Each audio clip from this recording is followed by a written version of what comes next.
tide of empire. When the United States bought Louisiana from France, a new system of acquiring territory was inaugurated.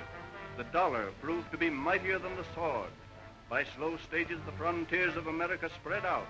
Oregon and later Alaska were purchased. But the most unusual story of all centers around a small, insignificant group of islands in the Caribbean. In the White House, Washington, D.C., 1865.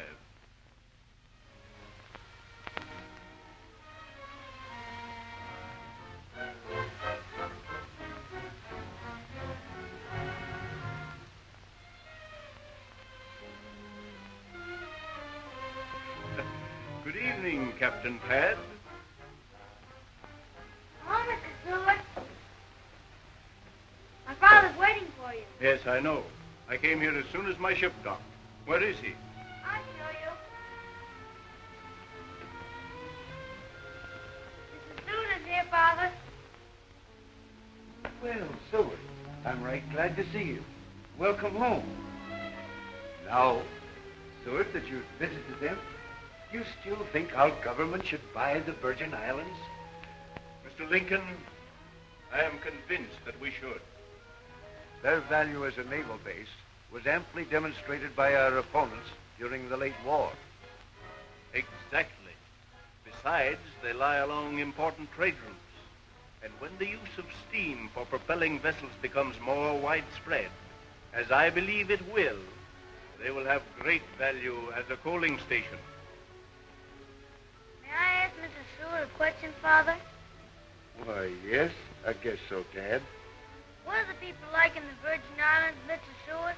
Are they savages? Pirates? No, I should say not, Tad. As a matter of fact, they're very progressive. Why, in St. Thomas, they have a plant for producing artificial gas that was in operation before we had one in this country. Then they're just ordinary people? The Lord must have loved ordinary people, Tad. He made so many of them. What price are the Danes asking for the islands? $10 million. Stewart, I know a fellow back in Illinois who was a good horse trader. And whenever he expected to get $50 for an animal, he always asked for $100. I'll bet the King of Denmark's a good horse trader. Let's offer him $5 million.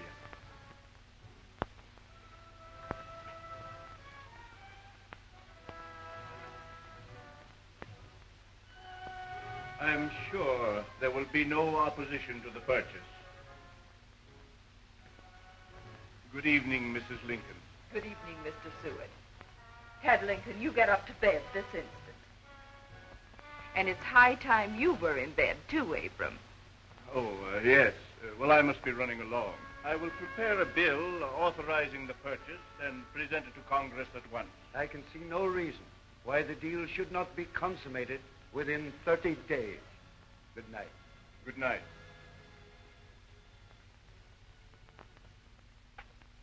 But Secretary Seward was wrong. The Virgin Islands became the prize for which the United States bargained with Denmark for over 50 years. Though the value of this beautiful harbor at St. Thomas was clearly perceived by President Lincoln, and though Congress passed a bill authorizing the purchase, the American flag was not raised over these islands until 1917. And when the long bargaining was finally concluded, the Danes had indeed proved to be good horse traders, for they received not $5, but $25 million in gold, almost 40 tons of the precious metal. In 1865, when Secretary Seward visited the islands, this old fortress was already nearly 200 years old. Built by the Danes in 1671 to safeguard their newly acquired possessions against the pirates and buccaneers whose marauding craft infested the surrounding seas, its thick walls were formed of huge granite blocks transported all the way from Denmark in sailing vessels. Strange as it seems, the Danes later discovered on the nearby island of St. Croix, less than 50 miles away, immense quantities of granite finer than any obtainable in Europe. This radio tower standing tall beside the old fortress vividly portrays the strange mixture of 20th century progress and age-old customs so typical of the Virgin Islands today. Here in the very shadow of the modern electric coaling crane, thousands of perspiring natives, mostly women, toil in the boiling sun, coaling the ships by the primitive methods of a bygone age. They earn a penny for each basket they carry, and the loaded baskets weigh 80 pounds. When the big crane was installed a few years ago, the natives flatly refused to stow the coal in the bunkers of the ships. Unable to devise an electric bunker, the company quickly gave in. And so $500,000 worth of machinery lies idly rusting away, while the loaders, perspiring but happy, laugh contemptuously at the mighty machine which once threatened to rob them of their livelihood. The marketplace in St. Thomas is both colorful and picturesque. Commerce in these islands moves at a leisurely pace. More alert than most is the old charcoal vendor. This old fellow is both merchant and manufacturer. Out in the nearby hills, he cuts quantities of green saplings. Carefully avoiding too much exertion, he gathers them together and cuts them into suitable lengths. He then piles the wood in a large mound, covers it thickly with leaves and moist earth, sets it afire, and sits down to rest. In about 10 days, he rakes away the earth and finds that obliging Mother Nature has changed the contents of the mound into nice, fresh charcoal. This he places in sacks, loads it on his burro if he has one, or carries it himself to the marketplace, where he settles down for another well-earned rest and waits for trade. Customers are certain to come, for in St. Thomas, charcoal is the only fuel used for cooking and heating. Yet St. Thomas was the first city in all the Western Hemisphere that had a plant for the production of artificial gas. Built in 1861, 2 full years before the United States could boast a similar plant, it was successfully operated for many years. But today it lies in ruins, slowly rusting into oblivion, a mute reminder of the day long past when St. Thomas was the center of culture and progress of the Western world.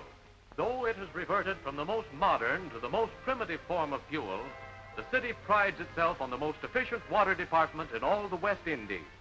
Yet there is not a single water pipe in the city, and the sole duty of the water department is to raise fish. These fish are odd little fellows, commonly known as millions fish. They seldom attain a greater length than 1/2 inch, and their great value lies in the fact that their favorite diet is the larvae of mosquitoes and other disease-bearing insects. For their water supply, the citizens of St. Thomas depend entirely upon the frequent rains, which they store in large cisterns. But unless the cisterns are impregnated with the tiny but very useful millions fish, the water becomes unfit to drink and a source of danger to the community.